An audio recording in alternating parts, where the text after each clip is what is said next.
Aquesta exposició es titula Ficcions, visita guiada i tracta del conflicte que pot haver-hi entre la realitat i la ficció. La fotografia habitualment ens proporciona evidències, ens proporciona documents, és un registre fidel de la realitat. Però això no és més que una creença. La fotografia, com qualsevol altra construcció humana, doncs és una interpretació i, per tant, supeditada a tota una sèrie de controls expressius que l'artista introdueix en tot procés de generació d'imatges. Aquí el que es tracta és de veure fins a quin punt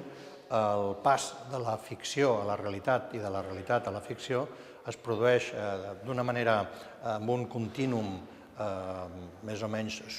suau o hi ha uns talls que permeten identificar quin és exactament l'estatut de realitat i l'estatut de ficció. Les imatges són fotografies agafades, fetes, per una banda, en els soterranis de Barcelona, les clavegueres, les estacions de metro, moltes vegades abandonades, antics refugis de la Guerra Civil, per tant, llocs on el ciutadà de peu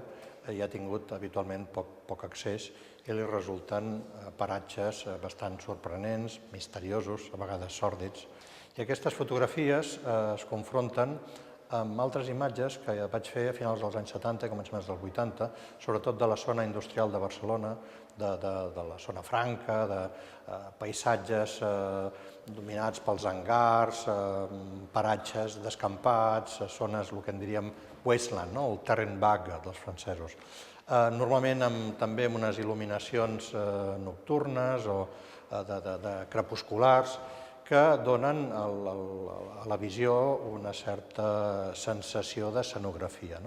En tots dos casos es tracta d'imatges del real, però que produeixen a l'espectador un feeling, una espècie d'il·lusió